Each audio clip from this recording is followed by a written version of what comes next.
오늘 말씀의 제목 함께 읽어보겠습니다. 시작. 생명. 네, 제가 일부러 생명까지만 읽었어요. 여러분은 이거 어떻게 읽으셨어요? 혹시 012라고 읽으신 분? 012? 123? 뭐라고 읽으셨어요? 012. 그런데요, 제가 일부러 저렇게 지은 이유가 있습니다. 바로 평범하게 읽지는 않겠다는 건데요. 그래서 저 0은요 0이라고 읽으시면 돼요. 근데 1은 영어로 읽어야 돼요. 그럼 뭐라고 읽을까요? 1. 2는 그냥 2라고 읽으시면 돼요. 그럼 다시 읽어볼까요? 시작. 0은 2긴 한데 저 숫자가 뭘 나타내는 거예요? 영원히. 영원히. 그럼 우리 이제 제가 저 제목에 살짝 이제 뿌려졌던 그 제가 속임수를 이제 아시겠죠? 자, 그럼 다시 한번 제가 생각한 대로 읽어볼게요. 시작. 생명 영원히. 맞습니다. 생명 영원히 라는 제목입니다. 오늘 생명 영원히라는 제목으로 오늘 하나님의 말씀 전하도록 하겠습니다. 제가 지난번에 열왕기상 말씀 전할 때 18장의 말씀을 전했죠. 그때는 18장에서 엘리야가 갈멜산에서 바알과 아세라 선지자들 850명과 850대 1로 싸워서 대결에서 이겼습니다. 그래서 그 갈멜산 대결 이후에 바알의 선지자 450명이 죽임을 당했습니다. 그리고 엘리야의 간절한 기도로 인해서 무려 3년 동안이나 비가 내리지 않던 이스라엘에 비가 내렸죠. 이 비가 얼마나 많이 내렸느냐? 엘리야가 아합 왕에게 이렇게 얘기했었습니다. 비가 오는데 너가 지금 비가 오기 전에 얼른 마차 타고 출발을 안 하면 비가 엄청나게 많이 와서 나중에는 물에 잠겨서 마차 타고 갈 수도 없을 거야. 그러니까 얼른 출발해라 라고 경고할 정도로 비가 많이 왔었죠. 그리고 이 엄청난 비는 3년 동안의 가뭄을 해결하고도 남을 만큼 풍족한 비가 내렸었습니다. 이 갈멜산 사건과 또 큰 비를 통해서 아합 왕은 깨달았을 겁니다. 하나님이 얼마나 위대하신지, 그리고 하나님이 똑똑히 살아계시다는 걸 분명히 깨달았을 겁니다. 그럼 이제 아합 왕은요, 다음에 뭘 해야 되냐? 이제 이스라엘로 돌아갔으니까 이제 우상 숭배를 멈추고 자기와 함께하던 사람들의 설득을 해서 이제라도 하나님께 회개하고 돌아가자, 제대로 섬기자, 제대로 된 신을 믿자라고 해야 되는 게 당연한 순서입니다. 근데 아합 왕이요, 이스라엘로 돌아가서 하나님께 회개하지 않습니다. 오늘 본문 말씀이 9절부터 읽었는데 그 앞쪽에 1절부터 8절의 내용을 보니까 아합 왕이 이스라엘로 돌아가요. 그리고 자기의 악한 왕비 이세벨에게 그동안 있었던 일들을 다 얘기합니다. 갈멜산에서 어떤 일이 있었고, 그래서 당신이 그렇게 사랑하던 바알의 선지자가 싹 다 죽었습니다, 이렇게 얘기를 하는 겁니다. 그랬더니 이 이세벨이 이제 화가 머리 끝까지 난 겁니다. 그래서 엘리야에게 사신을 보내서 이렇게 얘기해요. 이세벨이 엘리야, 내가 내일 이맘때쯤에 너가 죽인 그 바알의 선지자들과 똑같이 만들어 놓겠다. 한마디로 죽이겠다는 얘기죠. 만약에 내가 내일 이맘때쯤까지 너를 안 죽이면 내가 믿는 그 바알과 아세라 신이 오히려 나를 벌하게 하면 좋겠다. 이 정도로 자기가 믿는 우상의 이름을 걸고 자기가 믿는 우상에게 맹세해서 내가 너를 죽이겠다라고 경고를 한 겁니다. 근데요, 이세벨이요, 지금 상대를 좀 잘못 골랐습니다. 판세를 잘못 읽었습니다. 지금 엘리야가요, 하늘에서 불을 내렸거든요. 그리고 이제 3년 동안이나 이스라엘이 진짜 망하기 직전까지 오게 했던 그 3년 동안의 가뭄을 한 번에 해결해 버렸습니다. 지금으로 말하면 어때요? 뉴스를 틀면 딱 9시 뉴스건 11시 뉴스건 6시 뉴스건 다 엘리야가 먼저 나올 거예요. 모든 신문 일면에 누가 나올까요? 엘리야 얼마나 위대한 선지자인가, 엘리야 그가 이스라엘을 구했다라면서 일면에 다 엘리야로 도배가 돼 있을 거예요. 얼마나 지금 가장 뜨겁고 가장 주목을 받는 이제 스타가 됐죠. 이스라엘에서 정말 스타와 같은 사람입니다. 근데 이 사람을 죽이겠다고요? 그리고 게다가 엘리야는 지금 엘리야 스스로도 하나님의 위대하심과 능력을 똑똑히 보지 않았습니까? 하나님이 나와 함께 하신다라는 이 마음으로 가득 차 있을 때거든요. 근데 우상 이름 걸고 협박한다고 엘리야한테 이 협박이 먹힐까요? 이세벨이 잘못 골랐습니다, 상대를. 근데요, 이 협박이 먹히네요. 이게 먹힙니다. 그래서요, 엘리야가요 겁을 먹고 도망가요. 뭔가 이상합니다. 겁을 먹고 도망갑니다. 근데요, 북이스라엘 땅에 있는 이스라엘에서 이스라엘 땅에 있는 가장 남쪽에 있는 도시, 남유다 땅에 있는, 남유다에서도 가장 남쪽의 도시 브엘세바로 도망갑니다. 근데 그 브엘세바에서도 멈추지 않고요, 거기서 한번 쓰러졌다가 하나님이 사자를 보내서 떡과 물을 먹이셔서 새 힘을 주시거든요. 근데 그 떡과 물을 먹고 힘을 내서 일어섭니다. 근데 그러고도 어디로 가냐면, 힘을 얻어서 다시 아합 왕과 이세벨에게 나아가는 게 아니라 훨씬 더 밑으로, 무려 320km나 더 밑으로 내려가서 호렙산, 우리가 잘 알고 있는 시내산에 이릅니다. 그러니까 지금 이집트에서 모세가 출애굽할 때 왔었던 곳이 시내산이거든요. 지금 이스라엘에서, 북이스라엘에서 점점 남쪽으로 대피해 가고 있습니다. 지금 엘리야가요, 이세벨이, 아합 왕이, 그들의 협박이 무서워서 도망가고 있어요. 엄청나게 멀리 도망가고 있는 겁니다. 자기가 하나님의 선지자로서 맞서 싸워야 할 곳, 그 이스라엘과는 점점 멀어지고 있습니다. 이건 우리가 알고 있던 엘리야의 모습이 아니죠. 엘리야는 우리가 엘리야라고 생각하면 이런 모습이 아니에요. 이렇게 연약한 사람이 아니에요. 하나님의 불을 막 하늘에서 내리고 싸워서 이기고 하나님의 위대하심을 나타내야 할 선지자가 꽁지 빠지게 도망가고 있습니다. 무언가 잘못됐습니다. 엘리야에게 분명히 문제가 생겼고요, 엘리야가 고장이 났습니다. 과연 엘리야에겐 무슨 문제가 있었을까요? 그리고 하나님은 이 엘리야를 어떻게 다시 고치시고 치료하실까요? 엘리야의 문제를 좀 살펴볼까요? 엘리야의 문제 첫 번째, 우리 함께 읽겠습니다. 시작. 사명의 부재. 엘리야가 성경에 처음 등장하는 본문을 볼까요? 열왕기상 17장 1절의 말씀인데요, 길르앗에 우거하는 자 중에 디셉 사람 엘리야가 아합에게 말하되, 내가 섬기는 이스라엘의 하나님 여호와께서 살아계심을 두고 맹세하오니 내 말이 없으면 수년 동안 비도 이슬도 있지 아니하리라 하니라. 아멘. 제가 지난번에 열왕기상 18장 말씀 전할 때 읽었던 말씀입니다.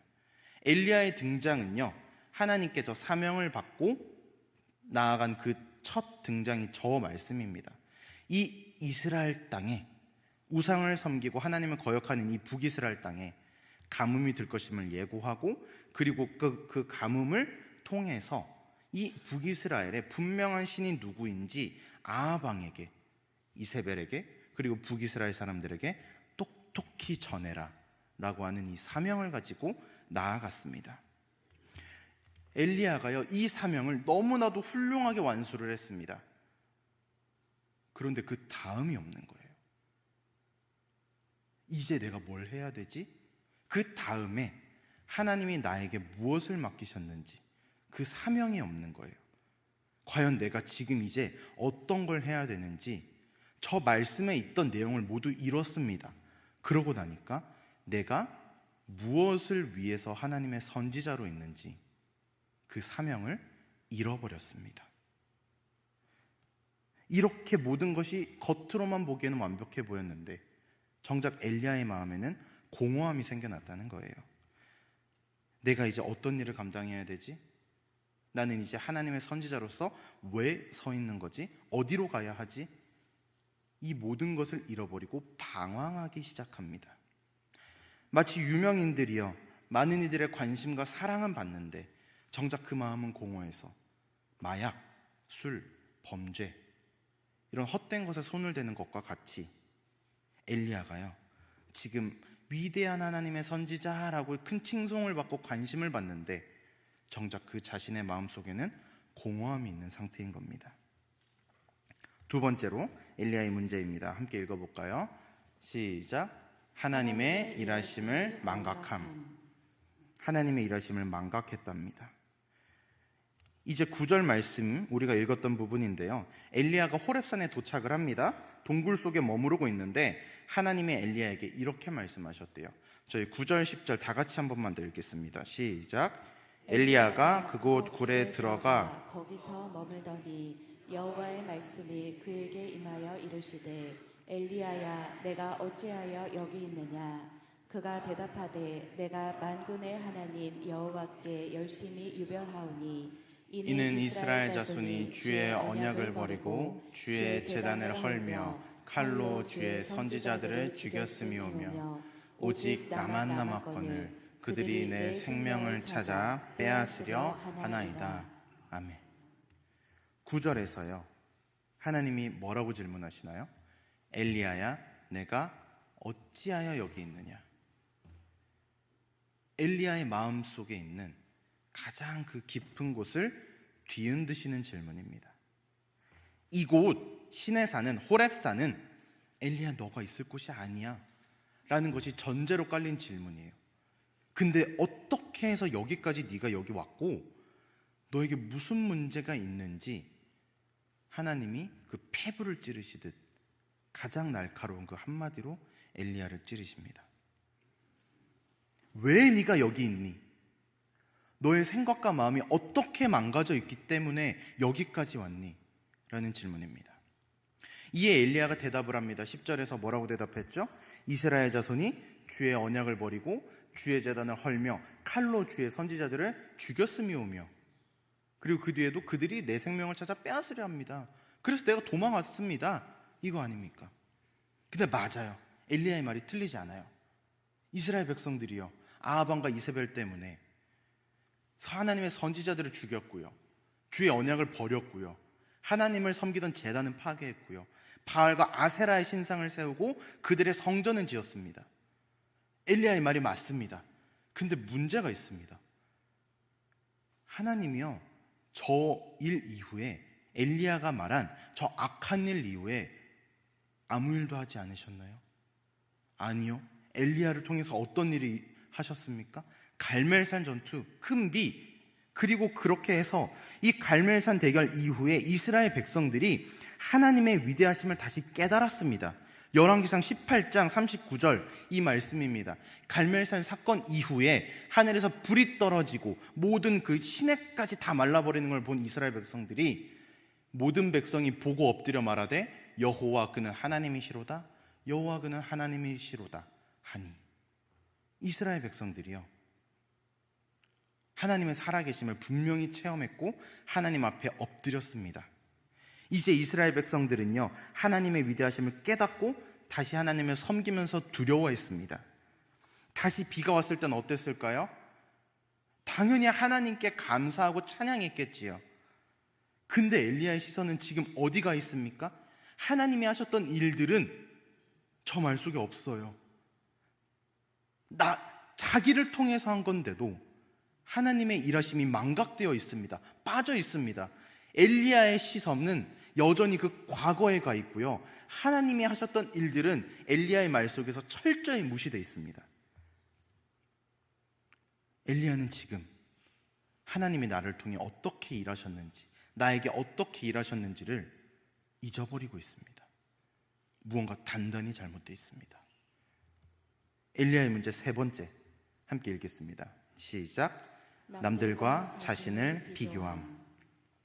10절에서 엘리야는요 뭐라고 얘기를 하냐면 오직 나만 남았거늘 이라고 얘기합니다. 제가 열왕기상 18장을 다룰 때 이야기하지는 않았습니다만 북이스라엘에는요 하나님의 사람, 하나님의 선지자가 엘리야만 남아있던 게 아니었습니다. 열왕기상 18장 3, 4절의 말씀을 저희 함께 읽어보겠습니다. 네, 띄워주십시오.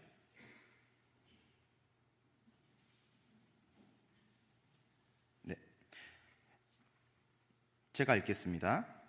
아합이 왕궁 맡은 자 오바댜를 불렀으니 이 오바댜는 여호와를 지극히 경외하는 자라. 이세벨이 여호와의 선지자들을 멸할 때에 이 오바댜가 선지자 100명을 가지고 50명씩 굴에 숨기고 떡과 물을 먹였더라. 아멘.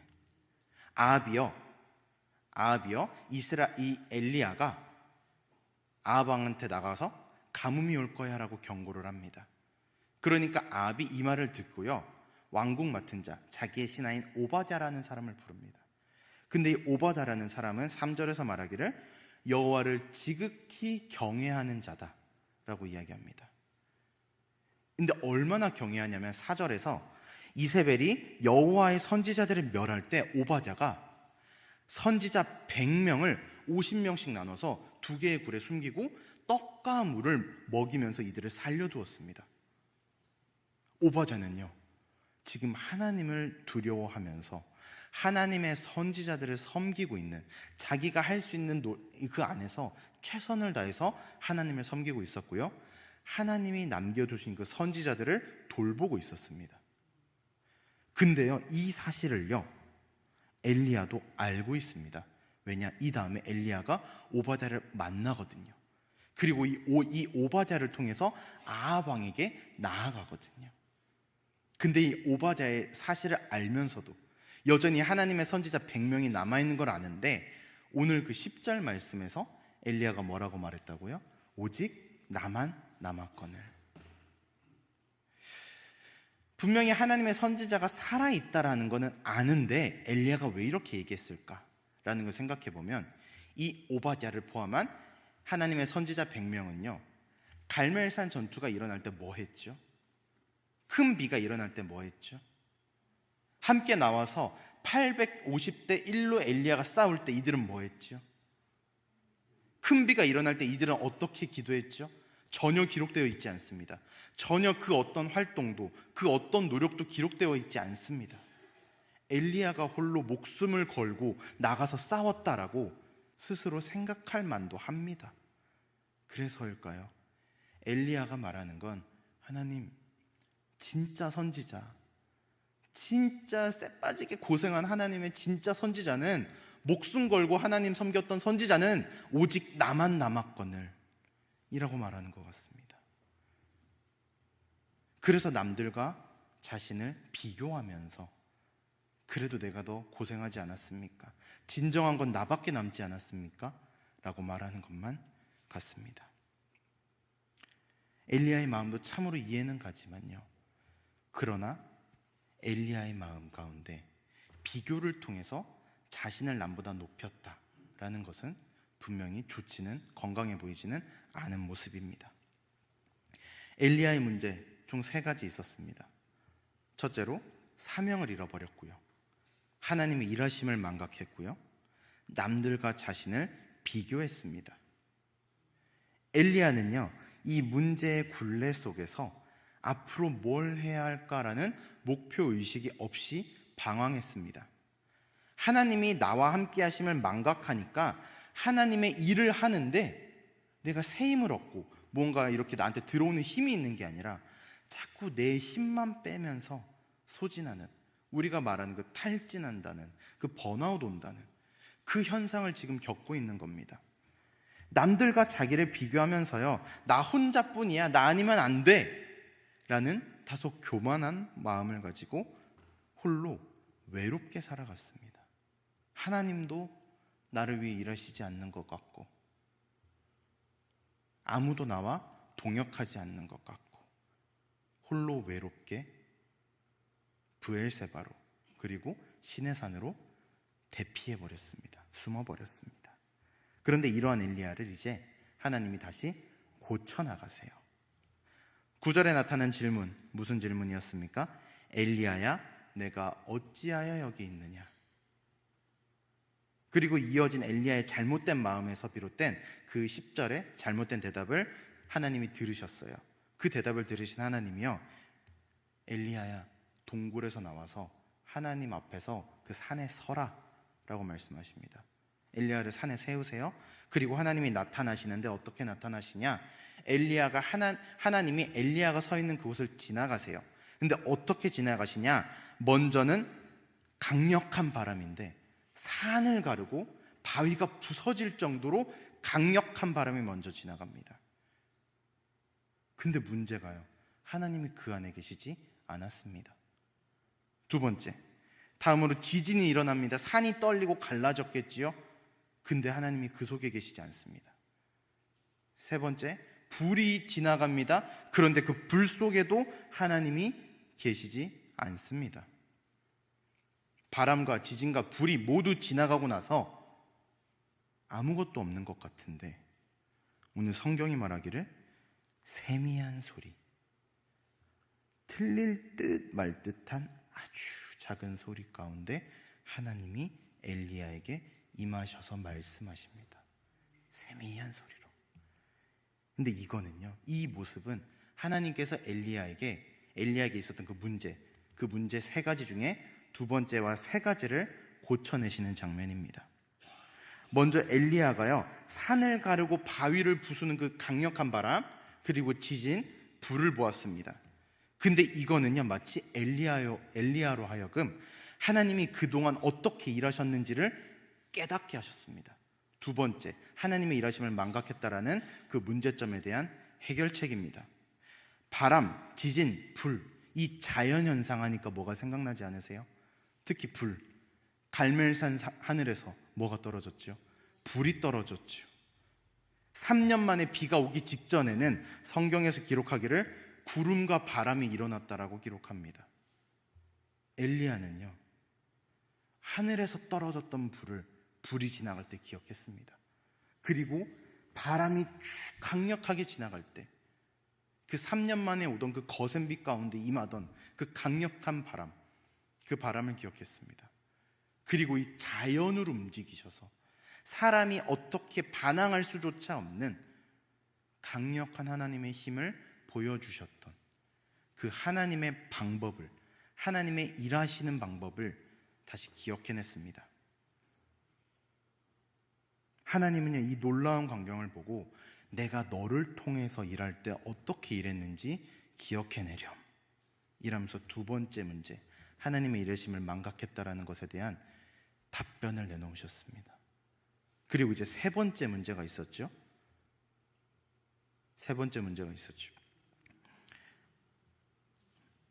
맞습니다. 오직 나뿐입니다. 남들과 비교했었죠. 근데 하나님이 놀라운 자연현상을 보여주셨어요. 근데 그 속에 하나님이 어떠하셨다고요? 계시지 않았습니다. 하나님이 나타나신 건 이 모든 자연현상이 끝나고 나서 아주 세미한 소리, 숨소리와 같은 그런 아주 틀릴 듯한 세미한 소리 가운데 하나님이 계셨답니다. 이게 무슨 말이냐면요, 엘리야는 하나님의 선지자라면 용기 있게 목숨을 걸고 나서야 한다. 그런데 그러지 못한 사람들을 하나님의 선지자로 인정하지 못했습니다. 오직 나뿐이에요 라고 하나님께 얘기했습니다. 근데 하나님이요, 엘리야를 통해서 일하실 땐 웅장하고 거센 자연현상을 통해서 모두의 눈에 볼 수 있게 일하셨거든요. 근데 지금은 그 속에 계시지 않고 그 누구도 눈치채지 못할 만큼 숨소리와 같이 작은 그 세미한 소리 가운데 임하십니다. 이게 무슨 말이냐? 엘리야가 보기에 그 숨어 지내던 하나님의 선지자 100명은요 마치 이 세미한 소리만 내는 사람 같았어요. 그런데 하나님은 지금 엘리야야, 나는 이 강력한 바람과 불과 지진으로만 일하는 지진으로만 일하는 존재가 아니야. 이 세미한 존재 가운데에도 나의 계획이 있고 나의 일함이 있단다. 하나님의 선지자 100명을 내가 남겨놓은 거야. 살려둔 거야. 근데 그 사람들이 지금은 숨죽이고 세미한 소리로 외치고 있지만 그 안에 내가 있단다. 그러면 그 사람들을 통해서도 내가 일할 거란다. 너가 겁쟁이라고 생각하는 그들을 통해서도 내가 일할 거란다.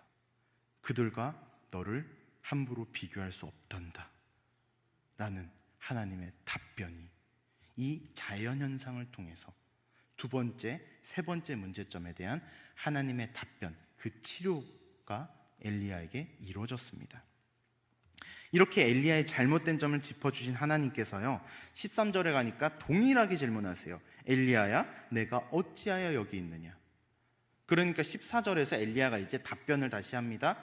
그런데 하나님의 그 놀라운 자연 경관, 그리고 그 세미한 소리를 보았던 엘리야는요 이제 다른 대답을 해야 합니다. 그런데 엘리야가요 10절과 토씨 하나 틀리지 않고 똑같은 대답을 합니다. 문제가 하나 남았죠. 뭐가 남았었죠? 사명의 부재, 사명이 없다는 거였습니다. 그러자 하나님이요 이 사명의 부재에 대한 해결책으로 새로운 사명을 주십니다. 15절 16절에 나타나듯이요 보니까 하사엘에게 기름을 부어 아람의 왕이 되게 하고 예후에게 기름을 부어서 이스라엘의 왕으로 삼으라는 겁니다.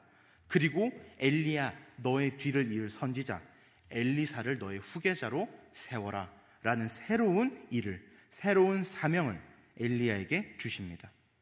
이처럼 엘리야에게 새로운 할 일, 사명을 주신 하나님이요 요대로 끝내시지 않고요 엘리야에게 그 마음을 완전히 새롭게 할 수 있는 숨겨놨던 사실 하나를 알려주십니다.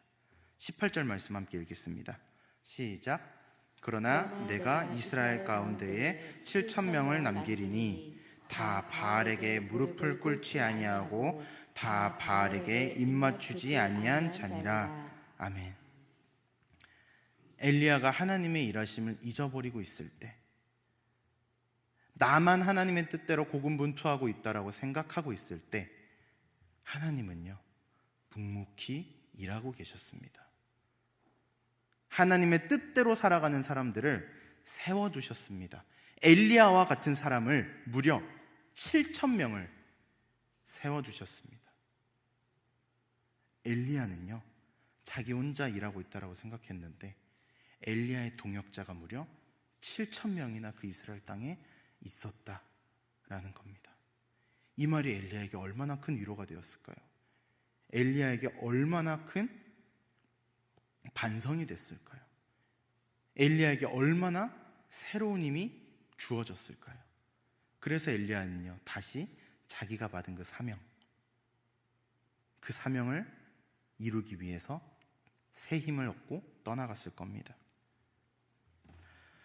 오늘 말씀에서 엘리야는요 하나님의 선지자로서 건강하지 않은 모습, 무언가 고장난 듯한 모습을 보여주었습니다. 근데 저는요 이 모습이요 낯설게 느껴지진 않습니다.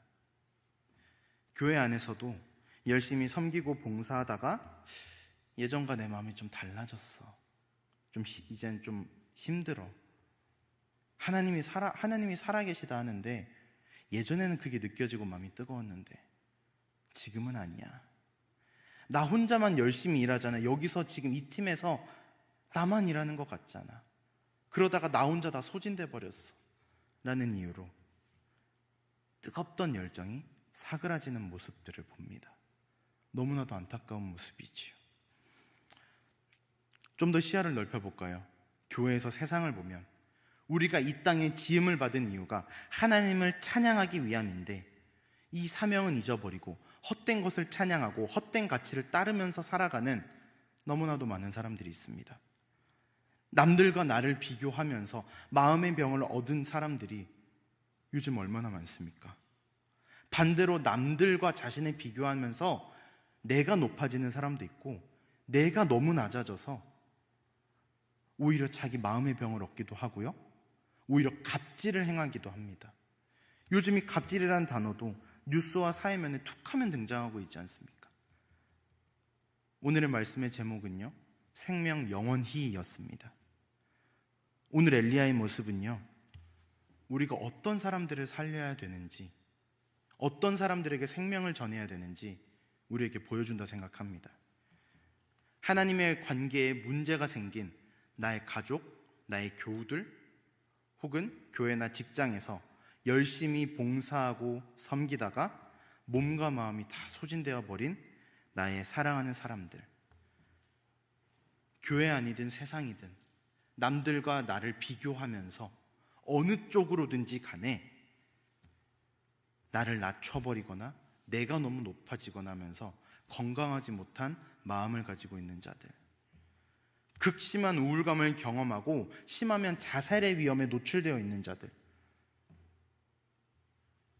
반대로 남을 낮추고 나는 어떻게든 높아지려고 노력하다가 정작 이웃을 사랑하지 못하고 망가져가는 사람들, 이 모든 사람들 하나님 보시기에는 모두 안타까운 영혼들 아니겠습니까? 지난 부활주일에요 저희가 태신자를 초청하고 환영했습니다. 생명 1010 프로젝트의 일환이었지요. 그러나 우리의 생명 1010 프로젝트는요, 끝나지 않았습니다. 아직 저기 현수막에 보시면 아시겠지만 참된 소망 밑에 생명 1010 여전히 진행되고 있습니다. 6월 8일 성령 강림절까지 진행될 겁니다. 근데 저 성령 강림절까지 진행되고 끝나는 게 아니라 하나님이 우리에게 주신 사명, 생명을 살리는 그 사명은 영원히 지속돼야 한다는 겁니다. 혹시 지금 엘리야와 같이 고통받고 계십니까? 그러면 그 유일한 해답 대신 하나님을 의지하십시오. 혹시 지금 엘리야처럼 고통받고 있는 가족 혹은 교우, 이웃들을 알고 계십니까? 그렇다면요, 우리의 영원한 사명, 생명을 얻게 하되 더욱 풍성히 얻게 만드는 이 생명을 살리는 사명 가운데 응답하시는 우리 모두가 되기를 예수님의 이름으로 축복합니다.